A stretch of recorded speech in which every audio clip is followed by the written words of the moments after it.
Ladies and gentlemen, it is now time for the main event. Introducing first, weighing in at 255 pounds, hailing from the darkest corner of Arkansas, Rob the Terrible. And his tag team partner, weighing in at none of your damn business, from the edge of reality, the Blue Goblin. Hey everybody, welcome to the very first ever Nerd Wrestling Review. I'm Blue Goblin, y'all probably know me, this is my channel, and this is my new tag team partner, this is Rob the Terrible. We're a makeshift tag team. We were just thrown together at the last minute, so now we got to work together. We're here to talk about wrestling, and primarily, specifically, we're here to talk about TNA Genesis, the free pay-per-view. Then we're going to talk about the Royal Rumble. So, we'll start off with TNA Genesis, week 1, or part 1, whatever the fuck they call it, and you're going to start. Now, I gotta tell everybody, I'm new to TNA Wrestling. I stopped watching it after they got rid of the 6 sides, so I just picked back up around the time they started that, so my opinions on it aren't really important. Week 1 was just really sloppy. I can't say anything good about week 1, and so I'm not going to lie to you. I was unimpressed. Potential in-ring talent, but really, the overall show really was awful. Tag out. Tag out. Alright, my thoughts on week 1 or part 1. I feel the exact same way. I thought it was bullshit, false advertising at its absolute worst. They promoted a steel cage match between Kurt Angle and Bobby Roode, and they promised us a Feast or Fire briefcase on a pole match between Storm and Gunner, and they said, oh, you're going to have to wait till next week to get that. So you promised us you would give us those matches on part 1, then you told us we got to wait another week to get those, so you get that, Dixie Carter, for that. Plus the main event with EC3 and Sting was a botch-filled fuck fest. But I gotta say, Rockstar Spud, I'm digging this character. He was probably the best part of the whole show, but that's not really saying much. So overall, part 1 was shit. It was pure shit. And TNA, Dixie Carter, everybody who worked on that show should be ashamed of themselves. Seriously. That's all I gotta say. Now let's talk about part 2. Tag out. Part 2 was much better. I enjoyed it. The matches were phenomenal. All the way up until the main event with freaking Magnum and Sting. Magnus and Sting. Magnum. Rubber. Anyway, Kurt Angle versus whatever that guy's name is. I don't know. Like Bobby I said, Roode. Bobby Roode. Good cage match. The freaking flip off the freaking top of the cage. Outstanding. The Gunner and Storm thing. For a couple of rednecks, those guys actually put on a really good show. Big guys, taking some hard bumps. I like the feud and the dissension between that tag team. But again, they lost me with the main event. It was sloppy crap. I don't know if I'm missing any matches. I probably am. But you know what? The second week they really stepped it up a notch, and that's the main thing. I want to focus on that. They did step it up a notch. I was impressed. I enjoyed that show up until the main event. Alright, my thoughts on part 2. What he said was absolutely correct. It was definitely a very huge step up from part 2. One of my favorite moments was the pep talk that Ethan Carter III gave to Rockstar Spud in the middle of the show. Even pep talk said, hey, Rockstar, you won British Boot Camp. He says, yeah, but I beat 2 girls to do it. It doesn't matter, you won. You know, it's like, and he said, you go out there and you destroy Samoa Joe, which was the exact opposite of what actually happened. Samoa Joe just killed poor Rockstar Spud. And I think Spud sold that Muscle Buster beautifully. He sold it Heath Slater style, almost. The match between Kurt Angle and Bobby Roode was unquestionably the match of the night. Kurt Angle is crazy as fuck doing that moonsault off the top of the cage at 45 years old. You got to give him credit for that, but I'm sure he probably blew out his hip again and probably busted his knees. It was a good match, great feud. I don't know if this was a blow-off or if they're going to continue it. The Austin Aries Chris Sabin match for the X Division title, it was all right. The main event sucked. The main event sucked, and I've said this before, and I'm gonna say it again. Dixie Carter might as well be the World Heavyweight Champion. She does have a belt, right? Yes, belt. She has a belt, so why not? She might as well be the World Heavyweight Champion, and they should write a storyline in which Magnus is simply just being paid to defend it for her. So the main event was actually Dixie Carter versus Sting for the world title versus Sting's career, and Dixie Carter is still your World Heavyweight Champion, but Magnus is just holding it for her. That's how I feel about Magnus right now as World Champion. They're not doing anything to make me care about him as World Champion, but main event, shitty main event aside, Part 2 was definitely a solid step up from Part 1. I definitely got to agree. Well, you want to talk about the things that you do like about TNA in general? Yeah, we can't be completely harsh to TNA. There are some good things about TNA that we do like. One thing I like is the Feast or Fire gimmick. I like the fact that this is something they've copied from the WWE and actually made it a little bit better. Instead of just a world title briefcase, you get a world title briefcase, you get an X Division and a tag team title briefcase, but also you have run the risk of losing your job, which I think is a good storyline. I think it's something very, very interesting. It's not exactly original, but it works. I like it. And I do like the fact that despite Magnus being a pussy of a world champion, they are finally starting to utilize their own talent, their own stars, rather than focusing 100% on the washed-up has-beens from the WWE and WCW and ECW alike. They are finally focusing on most of their main stars. But the fact that they still don't have AJ Styles is still kind of for me. But overall, TNA is not as bad as we say it is. There are some good things, but it's easier to see the bad things sometimes. What do you think? Again, I just tuned into TNA, and the thing that stands out the most, Samoa Joe. Can't say enough good things about this guy. If you don't know who he is, look up a few of his matches. If you're watching this and you're not a wrestling fan, I don't know, you just want to see a couple of nerds talking, and you're probably going to just comment that we suck anyway. Don't know what to tell you. It's just us shooting our mouths off about wrestling. So, yeah, look up Samoa Joe. Everything the guy does is awesome, except for his little part in the main event, the second part of Genesis. But that's not his fault. He was thrown in there with a bunch of douchebags with crappy storylines. Good job, Samoa Joe. I would recommend looking up some Samoa Joe matches with CM Punk in his indie days. Those are some great matches. Well, Royal Rumble. We're going to talk about the Royal Rumble, folks, and oh boy, do we got a lot to say. Now, instead of tagging in and out, we're going to go handicap match on this bitch. 2-on-1, just full on out. We're going to talk about the matches and just give our own thoughts about the Royal Rumble. Rhodes versus Outlaws. Give it a shot. The Rhodes versus the Outlaws. First of all, this should not have been the kickoff match. They should have had a Divas match or like a mid-card match. You know, have two mid-card guys go up there and have a kickoff match. This match should have been on the pay-per-view, but it was a pretty decent match, really good.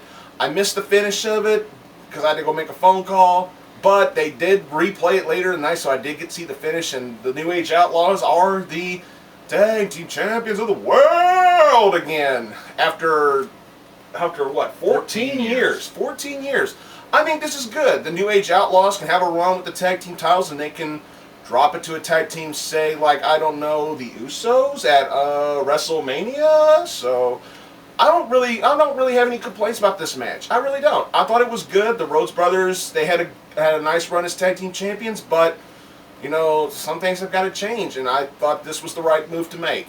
Yeah. I hated to see the Rhodes brothers lose the titles, but I agree with you. The finish of the match was legit. It was all in the up and up. Good match all the way through. Good finish. Rhodes did their things. The Outlaws did their thing. Good match. Hopefully they don't just drop the Rhodes brothers as a tag team, because they are great as a tag team. What I would like to see more of, Goldust promos. Goldust can do some killer promos. And the fact that he was a tag team champion for so long and they never gave them any backstage promo time. And instead, we had to listen to 45 minutes of Orton, 45 minutes of Cena, all through these Raws and everything else. Wasn't cutting it for me. But enough about that. Next, we had match of the night, in my opinion. Yes. Bray Wyatt versus Daniel Bryan. Yes. You go ahead and start. If I wasn't a fan of Bray Wyatt already, I was after that night. Now, I know that I love his mic skills and the cryptic things that he says, and just the all-around creepiness that this guy brings to the story. He's actually really good. It's reminiscent of Mankind, Vader, Bam Bam Bigelow, those big guys that could really move in the ring. And you know, the Wyatt family always interfering in his matches, didn't happen in that match. Bray Wyatt last night showed that he could hold his own, and I say, good job.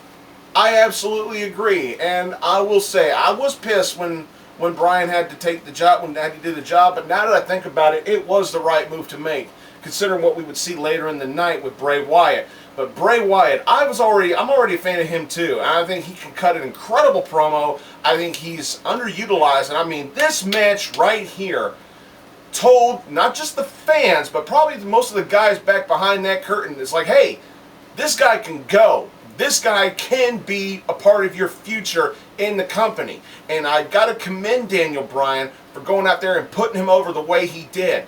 Because it wasn't one-sided. I mean, back and forth. I mean, this match was brutal. Beginning of the match, it looked like Bryan was running a bit of a mean streak, and he was just kicking the ever-loving shit out of Bray Wyatt.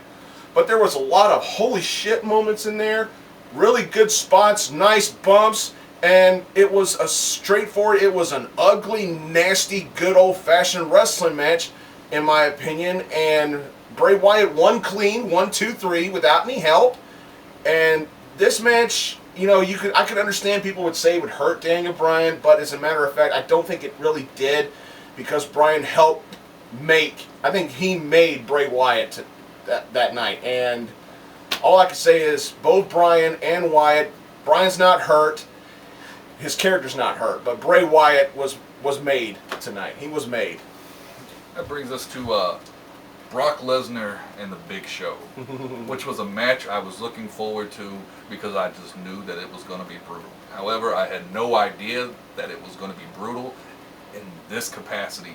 Brock Lesnar just attacks Big Show before the bell starts and just beat the hell out of him with a chair over and over again. I think he broke 3 chairs over him. Yes. Big Show was able to land 1 knockout punch, which did not knock Brock Lesnar out. And Brock, being a former fighter himself, a real fighter, I believe probably told Big Show, hey, let me have a little bit of it. And it was probably a bad idea, because Brock Lesnar, even in his fighting days, I've seen it, he got his ass whooped quite often. Even though he held a title, he got his ass whooped. And you don't tell a 7-foot tall man who weighs 450 pounds, hey, let me have it. Because I think Brock Lesnar got rocked for real by the Big Show last night. Brutal, though. Not pleased with the outcome, but entertaining to watch. I agree. This wrestling match-wise, it was meh, but this right here did an excellent job of telling a story and getting heat on a legitimate heel in the business in Brock Lesnar. And we must say, wasn't Brock Lesnar quite red that last night? He was quite red. I mean, he was red. Like somebody, it looked like he was so red, it looked like somebody just kicked him in the balls real hard. And he was trying his best not to sell it. That's just what he looked like, you know, complexion-wise. But you're right. I mean, he beat the living hell out of the Big Show. And I noticed that when Big Show hit him with the punch, Brock Lesnar didn't even take a bump. He was like kind of staggering, kind of trying to hold on to the ropes. He was acting like he didn't know where the fuck he was. Or his eyes darted back and forth. Yeah, and it's like the match, once the bell rang, this match was really short. Big Show got in some offense, but not hardly any, and Brock Lesnar just destroys him, hits the F5, gets the pinfall, but then after that, he just proceeds to beat the ever-loving shit out of the Big Show, and I'm fine with this, because It doesn't bury the Big Show. It gets heat on Brock Lesnar. This is something that the heels of yesterday used to do all the time. And this is the perfect way to legitimize Brock Lesnar as a full-blown, badass, I don't give a shit heel, to where people are going to want to buy a ticket to go to arena and see him get his ass whipped by a superhero babyface. You know, it's like, this is the way you build up a heel. Beautiful work. And did you notice that not one single person at all tried to run out and stop this? At all. I did. And also, did you notice that they still gave Big Show some credibility after the beating that he took? He still walked out of that arena of his own fruition. Yeah, you got to give him credit with that. With bruises on his back. Oh yeah. Those chair shots. This was a legitimate ass whooping. A legit ass whooping. It wasn't just a few fake punches or nothing like that.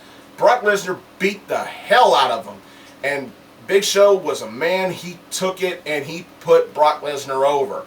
This was a good, it wasn't a good match, but it was a great segment and a great way to get some heat on Brock Lesnar. Very well done. This brought us to the semi-main event, which we originally weren't even going to talk about because we didn't think anybody cared. John Cena versus Randy Orton. Or as I like to say, Mr. Fruity Pebbles versus the gay porn star. The crowd was the best thing about this match. Before the match even started, before the bell rang after the introductions, which neither one of them got cheers, by the way. This is fucking Silent brilliant. boos. Now, that's not even good for a heel. Silent boos? Come on. I mean, these two guys were getting almost, I don't want to say they were legitimately getting this, but it almost seemed like they were getting some fucking X-Pac heat. Yeah. That's not good. Your top heel, sure, yeah, you can boo him, but your top babyface, the top babyface, John Cena, your golden child, getting booed out of the building.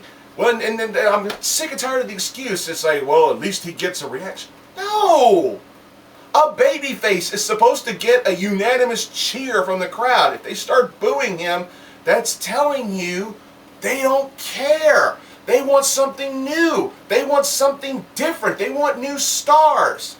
Enough is enough of this same old shit. To quote the legendary Owen Hart, enough is enough, and it's time for a change. So, the first chant of the night, I'm going to let you go ahead and tell them what the first chant of the night was before they even started.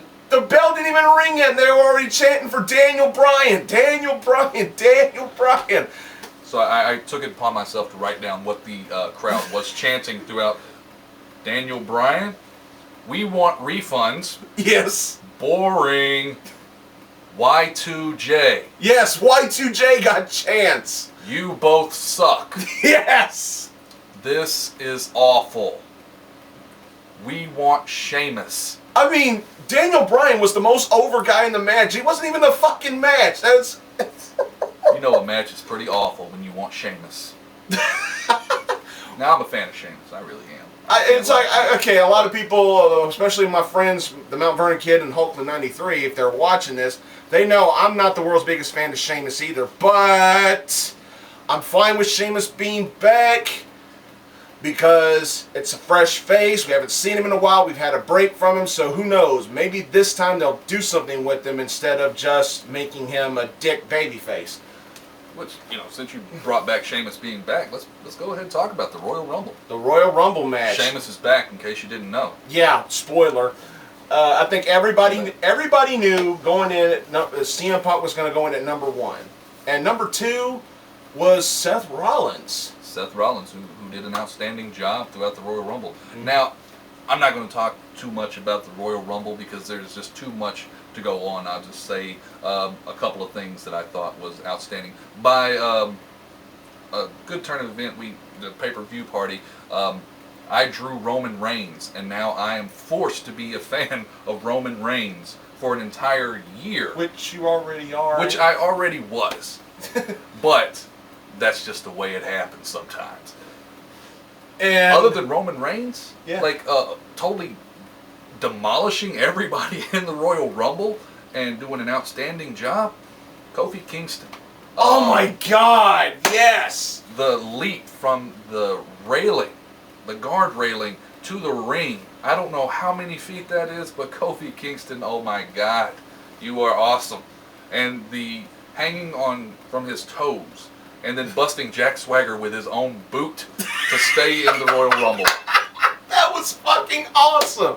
But imagine if Kofi had botched that jump from the guardrail, though. I think that would have still been outstanding. That would have been a memorable moment, but all for the wrong reasons. Yeah.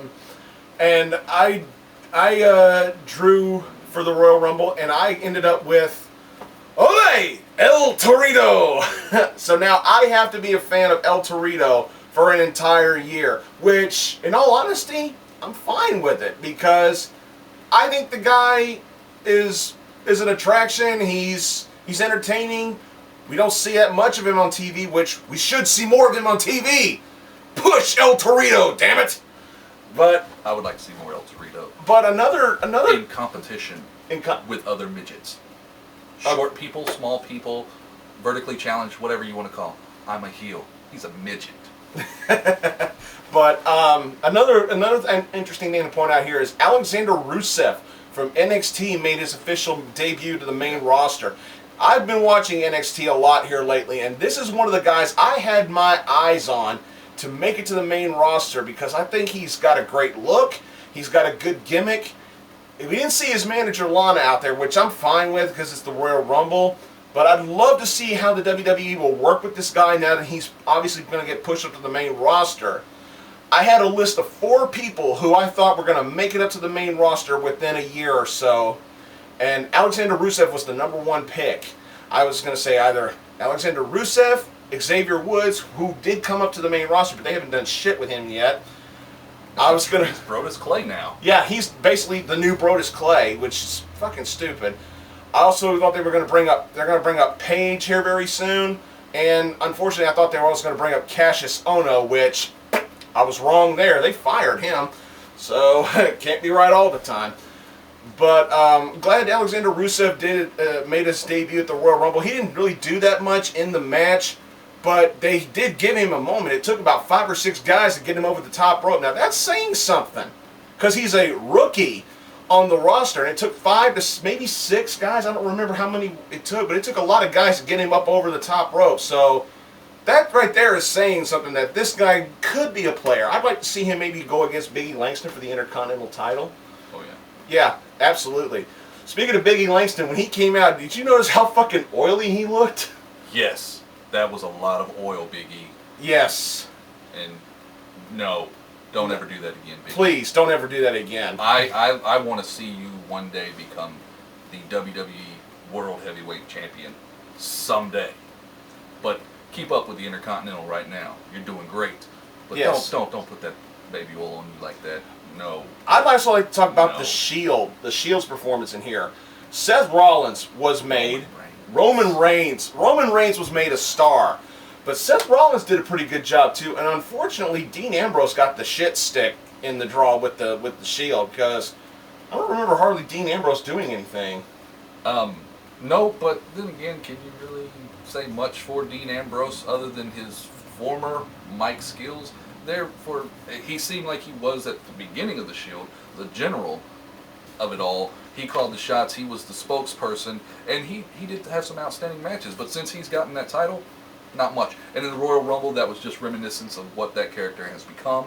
Seth Rollins was in that Royal Rumble from the moment CM Punk was, because 1 and 2 is, let's be honest, basically the same thing. Yeah. But Seth Rollins was actually active in that Royal Rumble more than CM Punk. Oh, absolutely. Absolutely. I loved how he eliminated Rey Mysterio. No disrespect to CM Punk. No.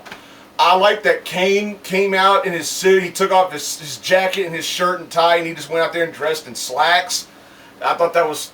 wrestled in slacks. I thought that was an awesome thing to see. I was laughing my ass off at that. I thought it was great. I want to see more of that. There was something else I was going to point out. Dean Ambrose's weird-ass promo right before the Royal Rumble match. It was talking about... He was trying to get Roman Reigns and Seth Rollins to talk about what number did they get. And somebody said, well, why don't you show me your number? And what was it Ambrose said? He said... I'm not going to show you my number. What makes you think I'm going to show you? I got all the numbers. Maybe I got 2 numbers. I've got all the numbers. Maybe I got 3 numbers. I'm like, so Dean Ambrose, you're going to try and pull a Mick Foley and get in there 3 times? That'd have been okay. Yeah, that would have been fine. No, It would have. It would have been better than JBL coming out there. Yeah, you give JBL a spot in the Royal Rumble, but you don't give Daniel Bryan a spot in the Royal Rumble. That's pathetic. Daniel Bryan. I think we might have become a little bit long-winded on that, and yeah, let's not sell Daniel Bryan short on his match. I don't think we should mess it up. No. No. I Should we tell him who won? Should we, or was it too damn predictable? I think it was predictable. Batista. Bleh. Oh God, Batista. I feel so sorry for the guy because he looks great. He looks like he's in decent shape, but what the fuck was he wearing? It looked like he was wearing short biker pants, and he was wearing elbow pads that had this red thing running up his arms. I didn't get that. And did you notice when his music hit and he started to run out toward the ring, he looked like he couldn't even run properly to the ring? I don't know. I didn't notice that. I don't really care for Dave Batista, but being in decent shape. No, I'm not going to sell the man credit on that. That dude is ripped. That dude is jacked. All right? I don't know what he's doing. He's leaner, and he looks a little smaller than he did the last time I saw him. But his in-ring ability is still the same. Yeah, it's still the same shit. I mean, if that's who they want to push, that's fine. But one of the things I wanted, I got. Roman Reigns was made a star. He went in there. Roman Reigns. He went in there halfway through the Rumble, number 15. He cleared house, and he broke Kane's record of 11 eliminations. He eliminated 12 people. He broke the record, and he made it to the final 2 and nearly won the Royal Rumble. You know, besides, other than actually winning the Rumble, that is how you make a star. That is how you put the rocket ship up their ass and give them a mega push. Roman Reigns is going to be, without a doubt, one of the top guys here in the very near future. I see big things for this guy. He could go to the moon and back for all I care. He is going to be a star. Guys like him, guys like Big E Langston, guys like Dean Ambrose, as soon as they push him a little better, guys like El Torito, ole! I have to be a fan of him, folks. But I love what they did with CM Punk. They had him eliminated without him. He was eliminated by Kane later. After Kane had been eliminated. Which pissed a lot of people off at the party. It was like, oh, that shouldn't count. Oh, nope, it counts. It counts. But here's what we get to look forward to. Freaking Soup Kane versus CM Punk. Which has not happened. Kane's not out of his prime. His character has sucked since long ago. But this new Kane, I like this new Kane. This new Kane could go places, but I don't think they should do a CM Punk versus Kane at WrestleMania. They should do that at Elimination Chamber. Oh, yeah. Definitely. At the Elimination Chamber pay-per-view, and then hold off for... I would like to see CM Punk versus Triple H at WrestleMania. Absolutely. Yeah. So, I think that wraps up the Royal Rumble. So let's get a little bit more personal here. Leaving you with this. Top 5 wrestlers of all time. You go.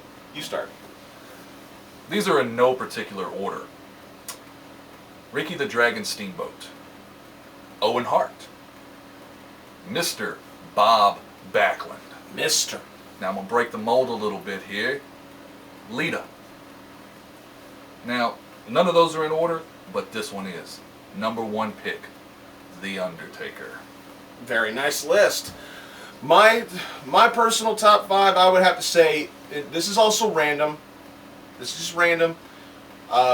Macho Man Randy Savage, The Ultimate Warrior, Ric Flair, Bret the Hitman Hart, and The Undertaker. That would probably be my top 5 of all time. I've been a fan of a lot of wrestlers over the years, but of all time, that'd have to probably be my top 5 randomly. There are other names in there, but... Now, I realize that I don't think either one of us mentioned Shawn Michaels or Bruno. But you know what? That's our opinions. Yeah. Let's hear yours. You can also tell us that we suck if you want to. Come on, let us have it. But let us know what your top 5 are.